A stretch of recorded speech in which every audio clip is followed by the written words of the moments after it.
Tonight, residents in a West Hollywood neighborhood are angry. They say they've had enough of the chaos created by a social media star known for his crazy antics.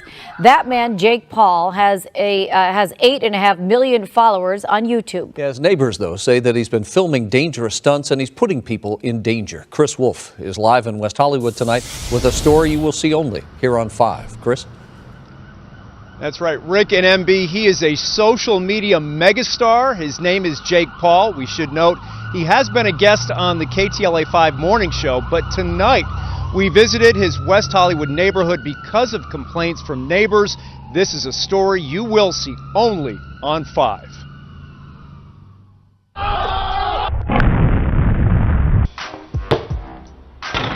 Social media and internet sensation Jake Paul thrills his fans with wild stunts and antics. Take your left hand off and push. That's the news. The 20-year-old Disney actor is a pop culture powerhouse with 8.5 million followers on Instagram and YouTube. He rents a large house in an upscale West Hollywood neighborhood, and this tight-knit community has become the new setting for many of his pranks and performances. The neighbors hate me, but I'm still gonna flip and send it.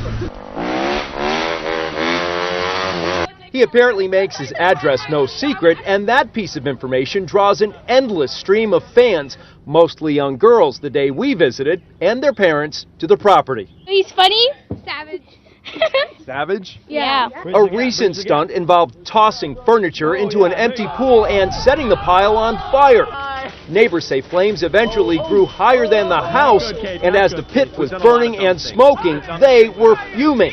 We used to be a really nice, quiet street, and now we're just this, like, war zone. We're families here, and we're more than happy to have them live here if they're respectful of their neighbors, but they're not. But as neighbors living with this every day, we're fed up. Look at him. Shortly after we arrived, look who came out to greet us. Jake, Channel 5. Yeah, they're not subscribed. Jake, Channel 5. Are we live? Hablamos español también. Oh, está bien. Te amo mucho. Jake, I wouldn't do that.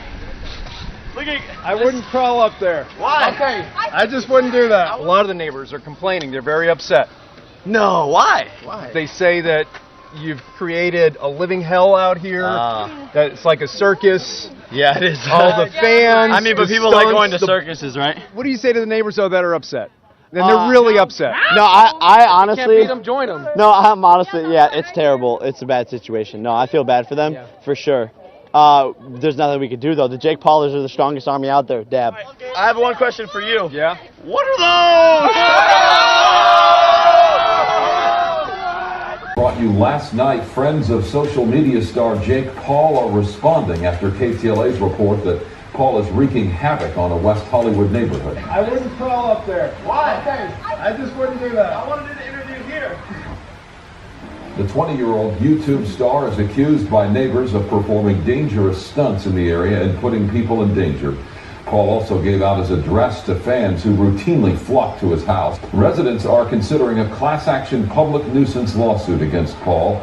A friend issuing this statement on his behalf: "We totally sympathize with our neighbors." Mr. Nick Crompton right there. And delivered letters to them apologizing for the inconvenience and upset that the crowds caused by us living here. Hopefully, we will have a new home to move to. Do you have any response to what the neighbors are saying? It's like a war zone out here? Yeah, that's a little dramatic, but we do understand where they're coming from. Yeah, I mean, you guys are, that is crazy. Pretty lit from the inside, though. Yeah, I mean, they said it's like a war zone out here, and like it's like fires and stuff catching on fire and all that. We have really good special effects out there in the back. I don't see any fires, so that's crazy.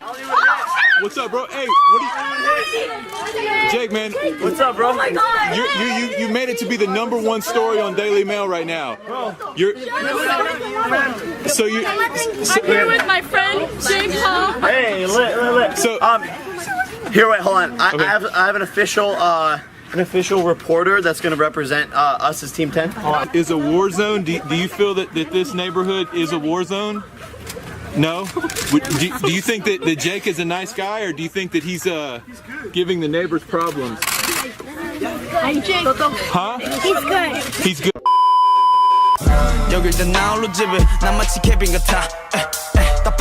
We think we saw Team 10 or Jake Paul's van rear-end another car. We're gonna go check it out. And he's still in standstill traffic. No one's moving really, so I think something did happen. We'll see in about like 5 minutes. It's right up there. All right, let's see. Moment of truth. Was I right or was I not right? All right, there's the police. Yep. There's the police right there. Let's see what we got. Oh, the Model X is probably part of the crew or something. That's why he was like, oh, look at the axle. It's fucked up. Yeah. Oh, fuck. It's pretty serious. Look. Yup, that was definitely them, dude. No kidding. Dude, that van is fucked. Oh, man. What are the chances of that? We were actually headed towards a meet in, where's this meet at? West Covina. Base Tuesdays in West Covina, and we're on the opposite, we're on the south side, and we saw the van get in an accident, so of course I had a U-turn to check it out, so. Oh, there it is. Yeah, that axle is ruined, son.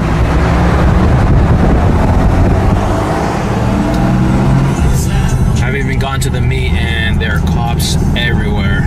Huh? Zooming in. What was those lights? Cop. Cop? Yeah. What the hell, man?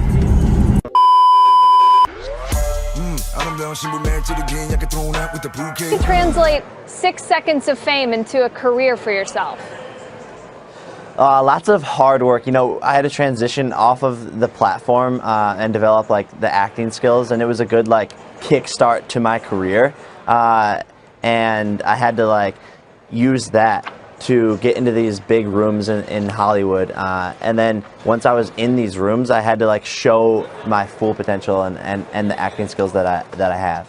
I imagine the people that you were sitting across from in those auditions weren't necessarily millennials who had been tracking your every move on social media. How did you explain to them what you had been doing and how you had built up your skill set? Yeah, I think the numbers would speak for themselves. So when they would hear that I had like 15 million total followers, that like touched them, and they would go home and ask their kids if they knew who I was, and a lot of them would say yes, and so that was powerful to them, even though they didn't know who I was.